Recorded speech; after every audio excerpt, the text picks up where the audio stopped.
31 अक्टूबर, वो दिन, वो घड़ी कैसे भूल सकता हूं। शचिंदा सोए हुए थे और मैं पास बैठा हुआ उनके अंतिम दर्शन कर रहा था। शचिंदा, जिन्होंने मुझे संगीत भी दिया और प्यार भी, आज हमेशा के लिए खामोश हो गए थे। वो खामोश तो थे, लेकिन मुझे यूं लग रहा था जैसे उनकी आवाज मुझे कुछ कह रही है, मुझे याद दिला रही है वो सभी घड़ियां जो मैंने उनके साथ गुजारी, शुरू से आखिर तक। शुरू कब शुरू हुआ उनका और मेरा साथ? हाँ, याद आया, पहली मुलाकात उनकी आवाज से हुई। कॉलेज के जमाने में मुझे सिर्फ 2 गायकों के रिकॉर्ड खरीदने का शौक था। एक थे सहगल साहब और दूसरे एस.डी. बर्मन। वो उनका गाना था ना, क्या, हाँ, धीरे से जाना बगियन मेरे भौरा, धीरे से जाना बगियन, रोंगिला रोंगिला रोंगिला रे रोंगिला। तो ये दोनों गाने मैं स्कूल और कॉलेज में स्टेजों पर गाया करता था और प्राइज भी लिया करता था। फिर मैं बंबई आया। मेरे बड़े भाई साहब यानी कि आपके अशोक कुमार साहब उस वक्त बहुत बड़े फिल्म स्टार बन गए थे। मैंने आते ही उनसे कहा, दादा मुनि, तुम तो फिल्मी दुनिया में सब कुछ कर सकते हो, मेरा एक काम कर दो ना। वो बोले, क्या काम? मैं तड़ाक से बोला, मुझे सचिंदा बर्मन से मिला दो ना। वो बोले, बस इतनी सी बात? अरे मैं तो उन्हें अच्छी तरह जानता हूँ, मेरी फिल्म में म्यूजिक भी दे रहे हैं, चल उनके घर चले। और हम पहुंचे उनके घर। वहां जब मैं उनसे मिला तो मेरी खुशी का ठिकाना न रहा। बड़े निराले लगे, धोती कुर्ता और दोनों कलाइयों में चमेली के गजरे, तंबाकू वाला पान चबाते चबाते हारमोनियम बजा रहे थे और उनके पास बैठा एक छोटा सा नटखट लड़का चश्मा लगाए तबला बजा रहा था। जानते हैं वो बच्चा कौन था? आपका आर.डी. बर्मन और हम लोगों का पंचम। कुछ देर बाद दादा मुनि ने सचिंदा को बताया कि जो मेरा भाई है ना, ये भी थोड़ा थोड़ा गा लेता है। वो बोले, तुम्हारा भाई? क्या नाम है तुम्हारा? मैं बोला, मेरा नाम किशोर। ओ किशोर, जरा गाओ तो मैंने उनका वही गाना गाया जो उस वक्त बहुत पॉपुलर था बंगाली में। गाना था, कौन नगरिया जावो रे बंसी वाले, कौन नगरिया जावो, हाँ हाँ कौन नगरिया जाओ। तो वो तो हंसते हंसते बोले, वंडरफुल ये तो हमारा कॉपी करता। अरे दादा मुनि, एक आवाज बहुत अच्छा है, खूब भालो गान करे, हम ओके निश्चय चांस देबो। बस फिर क्या था, मैं सोच भी नहीं सकता था कि सचिंदा मुझे गाना गवाएंगे। मैं तो फूल कर कुप्पा हो गया। पहली बार सचिंदा ने मुझसे गवाया फिल्म 8 दिन में। पूरा गाना नहीं था, 2-3 लाइनें थी। वो गाना था, अरे बाका सिपहिया बाका सिपहिया बाका सिपहिया घर जई हो घर जई हो। पहला पूरा गाना उनके लिए मैंने फिल्म बाहर में गाया। वो गाना था, कसूर आपका हुजूर आपका, मेरा नाम लीजिए न मेरे बाप का। मगर ये गाना बंबई में मैं नहीं गाया, मद्रास में गाया। वहां उन्होंने मुझे अपने ही कमरे में ठहराया और तब मुझे मालूम हुआ कि संगीत ही उनका जीवन था। उठते बैठते चलते फिरते हर बात संगीत की होती, हर काम सुरीला होता। शचिंदा मुझे बार बार समझाते कि देख किशोर, यूं गा, ऐसा गा और फील करके गा, एक्सप्रेशन के साथ। ज्यादा मुर्किया तान मारने से कुछ नहीं होता, सीधा गाएगा तो गाना पब्लिक को अच्छा लगेगा, समझा ना। फिर मेरे जीवन में वो दौर शुरू हुआ जिसका संबंध न सिर्फ शचिंदा से था बल्कि देव आनंद की अदाकारी से भी। देव के लिए सचिंदा ने सबसे पहले मुझे गाना गवाया फिल्म बाजी में। वो गाना था, तेरे तीरों में छुपे प्यार के तराने हैं, तेरे तीरों में छुपे प्यार के तराने हैं, नैया पुरानी है तूफान भी पुराने हैं, डंडर डंडर डंडर डंडर डंडर डंडन डंडन डंडा। और फिर आई फंटूश। फंटूश में एक बहुत दुख भरा गाना था। सब कहने लगे, ये नया लड़का किशोर ये गाना गा नहीं सकेगा। सचिंदा अड़ गए कि गाना किशोर ही गाएगा, मैं उसी से गवाऊंगा। बस फिर क्या था, मैंने गाया और उस गीत से सचिंदा मेरे जीवन का एक हिस्सा बन गए। उस गीत से उनमें और मुझ में वो नाता जुड़ा जिसे न दूरी तोड़ पाई है न मौत। अब मैं आपको सचिंदा की कुछ ऐसी तस्वीरें दिखाऊं जो आपने पहले कभी नहीं देखी। ये वो तस्वीरें हैं जो मेरे दिल में बसी रहती हैं और आज मैं उन्हें शब्दों में ढालकर आपके सामने पेश कर रहा हूं। पहली तस्वीर है सचिंदा की तबीयत के बचपने की। जी हां, इतनी बड़ी उम्र होते हुए भी दिल उनका बिल्कुल बच्चों जैसा था। नई धुन में वो उसी तरह खो जाते थे जैसे बच्चा नए खिलौनों में उलझकर सब कुछ भूल जाता है। नई धुन की लगन में उन्हें न समय का ख्याल रहता न आराम का। कभी कभी सुबह सवेरे 6 बजे वो अपनी गाड़ी चलाकर मेरे घर आ जाते और हॉर्न बजा बजा कर मुझे जगाते और नीचे बुलाते। मैं बेचारा आंखें मलता हुआ नीचे आता तो सचिंदा कहते, अरे किशोर, तू सो रहा था क्या?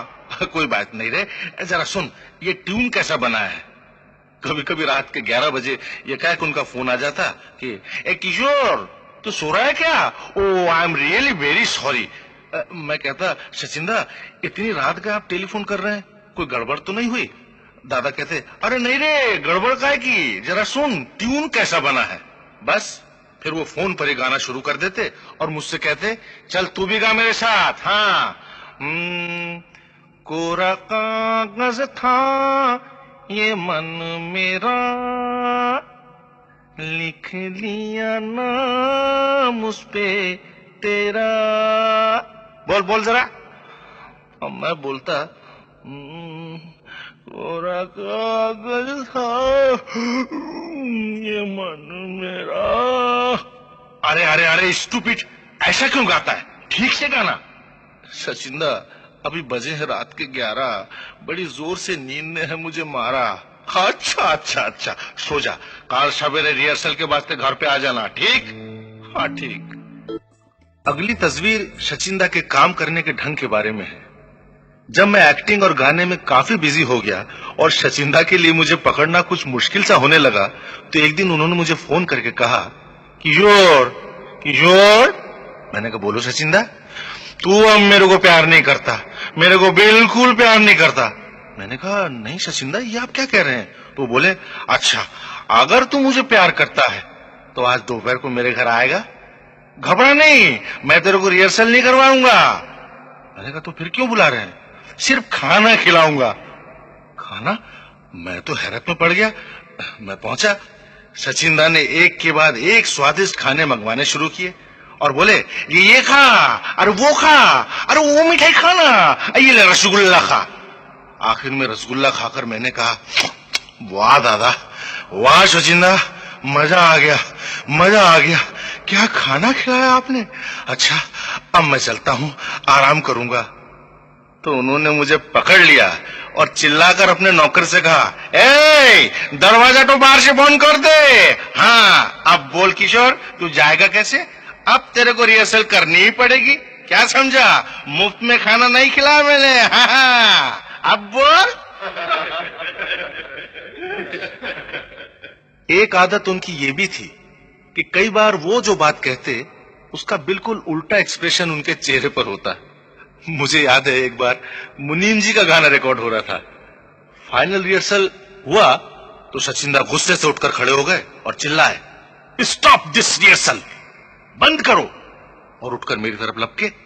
मैंने सोचा न जाने क्या गड़बड़ हो गई मुझसे, मगर सचिंदा ने मेरे करीब आकर गुस्से ही गुस्से में जानते हैं क्या कहा? बोले, किशोर अगर ऐसा ही गाएगा तो मेरा गाना जरूर हिट होगा। वंडरफुल। और एक बात बताऊं सचिंदा के बारे में, जो गायक उनके गीत गाते थे उन गायकों को और उनके गलों को वो अपने बच्चे की तरह ट्रीट करते थे।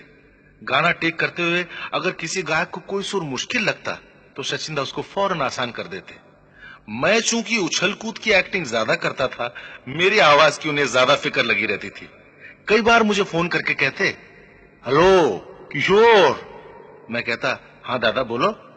तो कहते, वंडरफुल किशोर, तेरी आवाज बिल्कुल ठीक है। ये कहकर खड़क से फोन रख देते। एक जमाना ऐसा आया जब मुझे इनकम टैक्स भरने के लिए बहुत सारे स्टेज प्रोग्राम करने पड़े। तब सचिंदा की परेशानी और बढ़ गई। स्टेज पर उछलते कूदते आवाज थक रही थी मेरी और ठेस लग रही थी उनके दिल को। एक दिन चले आए घर पे और डांट कर कहने लगे, Kishore I am telling you very seriously, तू भी सीरियसली सुन, अगर तू अपनी आवाज को नहीं संभालेगा तो आवाज भी तेरे को नहीं संभालेगा। फिर कोई और तो क्या, हम भी तुमको गाना नहीं गवाऊंगा। I tell you very seriously, be careful. एक दिन तो उन्होंने कमाल ही कर दिया। प्रेम पुजारी का प्रीमियर था, मैं पहुंचा उनके साथ। मेरी आवाज कुछ खराब सी थी। मैंने सचिंदा से कहा, सचिंदा कल आपकी रिकॉर्डिंग है और ये एयर कंडीशन मुझे कुछ खांसी सी। अरे अरे अरे तू खांसता है, ठहरो। मैनेजर मैनेजर किधर गया मैनेजर? मैनेजर को बुलाओ। मैनेजर दौड़ा दौड़ा आया तो मैनेजर को बोले, तुमको मालूम है हम कौन हैं? हम इस पिक्चर का म्यूजिक डायरेक्टर है SD बर्मन, और ये हमारा सिंगर है किशोर कुमार। इसको खांसी आता है, कल इसका गाना टेक करने का है। Stop your air condition machine at once. कितने निराले थे सचिंदा सबसे, और कितना प्यार किया करते थे हम सबको। कभी कभी तो ये होता कि वो अगर अपनी कार में कहीं जा रहे हों और सामने से मैं दिख गया तो जोर से चिल्लाकर दोनों गाड़ियां रास्ते के बीच रुकवाते और वहीं रिहर्सल शुरू कर देते। दोनों तरफ गाड़ियों की लाइनें लग जाती, हॉर्न का शोर होता, ड्राइवरों की चिल्ला चिल्ली होती, मगर सचिंदा रास्ता नहीं छोड़ते, अपनी ही धुन में मगन रहते। एक बार इसी तरह राह चलते हुए सचिंदा से भेंट हो गई। बोले, किशोर किशोर चल उतर अपनी गाड़ी से और मेरी गाड़ी में बैठ। मैंने कहा, सचिंदा मुझे किसी की रिहर्सल पर जाना है। मगर उन्होंने जिद की, बोले, चल चल आज मौसम कितना अच्छा है, देख कितने अच्छे बादल छाए हुए हैं, अपन थोड़ा घूम कर आते हैं। बस मैं उनकी गाड़ी में बैठा और वो मुझे ले गए, ज्यादा नहीं सिर्फ 50 मील दूर कुछ हरे भरे खेतों के करीब आकर गाड़ी रोकी और बोले, किशोर जब भी मैं खेत देखता हूं तो जी करता है कि मैं खेत में खूब दौड़ूं, चल तू भी दौड़ मेरे साथ। सचिंदा की आज्ञा को मैं तो टालने से रहा, बस मैं भी उनके पीछे पीछे खेतों में भागने लगा। भागते भागते उनको मूड आ गया, उन्होंने कहा, चल मेरे साथ गाना भी गा, मेरे साथ गाने का। मैंने कहा, सचिंदा कौन सा गाना? बोले, अरे वही डिंग लल्ला हो ये लल्ला डिंग लल्ला हाय लल्ला डिंग लल्ला हाय हाय हाय। अरे सचिंदा, अरे मैं थक गया। देखा आपने, सचिंदा का मन बिल्कुल बच्चों की तरह मासूम था और इसीलिए उनका संगीत भी बड़ा भोला सा, बड़ा कोमल सा हुआ करता था। बड़ी सोनी सोनी है जिंदगी ये जिंदगी, मैं खुद से हूँ यहाँ अजनबी अजनबी। जब मैंने सचिंदा का ये आखिरी गाना रिकॉर्ड किया तो रिकॉर्डिंग पर म्यूजिक डायरेक्शन करने हम सब के साथ स्टूडियो में नहीं थे, बल्कि अस्पताल में थे। वो गाना रिकॉर्ड हुआ और आपने सुना, लेकिन आपने वो कहानी नहीं सुनी जो इस गीत के सुरों में समाई हुई है। जब इस गाने की रिहर्सल हुई सचिंदा के घर, तो उनकी तबीयत जरा जरा खराब होना शुरू हो गई थी। मैं रिहर्सल करता रहा और दादा की आंखों में एक अजीब सा दुख नजर आने लगा। वो चुपचाप मेरी तरफ देखते रहे, सुनते रहे और खामोश रहे।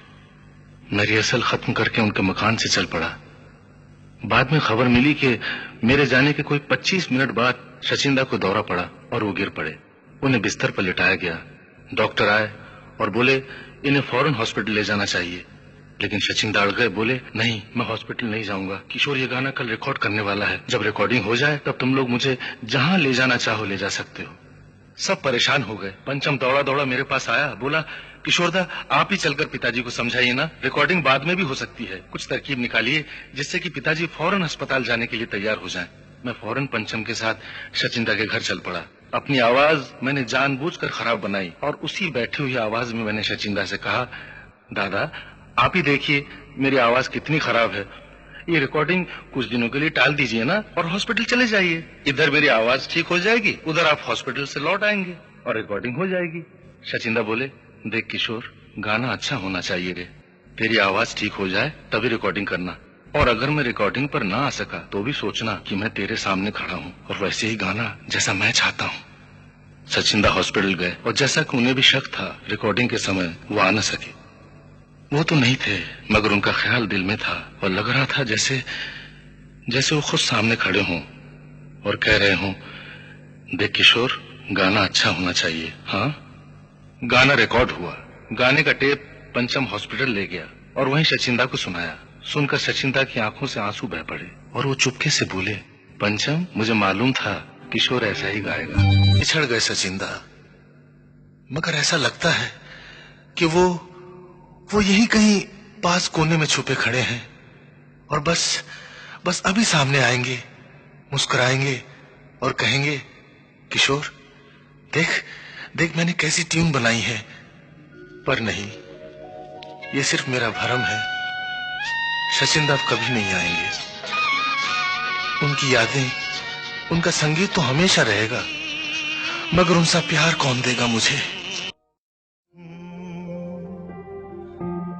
अब साथ न गुजरेंगे हम, लेकिन ये फिजा वादी की दोहराते रहेगी बरसों। भूले हुए अफसाने को जीवन के सफर में राही मिलते हैं बिछड़ जाने को और दे जाते हैं यादें तन्हाई में तड़पाने को।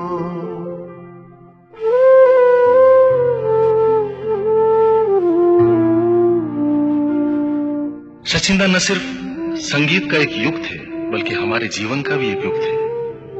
वो युग तो बीत गया, मगर उस युग की यादें हमारे दिलों में हमेशा जिंदा रहेंगी। जीवन के सूने